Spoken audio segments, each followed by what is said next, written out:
Good job, good job, good job. Ito na lang, ito na lang. Ano ba ang dahilan? Minahal nyo ba itong mga to? Uumpisahan ko muna kay Superstar Judge Yeng. Okay. Russell, Joao, Neil, and Tony.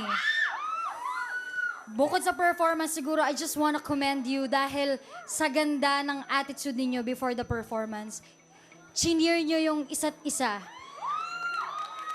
Joao and Neil, sobrang na-appreciate ko yun na nag-shake hands kayo. Napaka-importante na sa boy band. Binibigyan nyo ng lakas ng loob yung isa't isa. Pero I must say, strongest vocally talaga, itong si Russell. Thank you po. Thank you po. Congratulations, guys! Sobrang ganda ng dating ninyo. I love it. Maraming salamat, Maraming Yeng. salamat po. Dara? Yes, I love this group.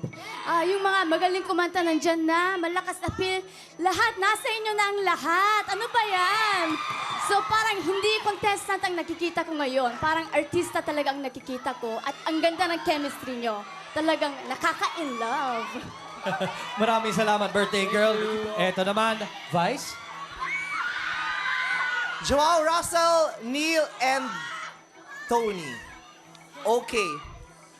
Lahat kayo, nakitaan ko na ng potensyal. Katulad sinabi ko kanina, during the past weeks, I already saw potentials. This week, I want to see improvements. Okay.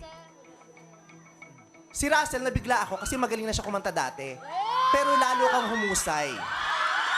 Lalo ka pang nag-improve. Pero ang pinakamalaking improvement na nakita ko, si Neil. Pagdating sa boses, wala akong ka-question-question. Napakaganda ng boses mo. Ang lagi ko lang nagiging problema, yung dating mo. Ayaw mong umi-step up, nilalamon ka ng mga katabi mo. Masyado kang mukhang mabait, masyado kang mukhang mahiyain. Pero ngayon, may yabang ka ng kaunti na kailangan mo. Thank you po. Yun ang china-challenge ko sa'yo last week eh. Lagyan mo ng konting, manggulang ka ng konti, Neil. Masyado kang mabait. Ang laki ng improvement mo. Si Joao. Huwag na tayong mag-artihan, prangkahan na. Isa kasi pinakamalalakas ang dating dito. Pero ang tanong, Joao, nag-improve ba ang boses mo? Disadvantage para sa'yo na napunta ka sa grupong ito dahil tatlo silang magagandang kumanta. Ngayon, nalaman sa grupo nito kung sino talaga ang pinakagwapo at sino ang pinaka-talented at hindi pinakamahusay sa pagkanta. Individually, gusto ko kayong apat. Pero as a group, so-so lang. Maraming salamat, Bestie. Ito naman pakinggan natin ngayon, Kuya Aga.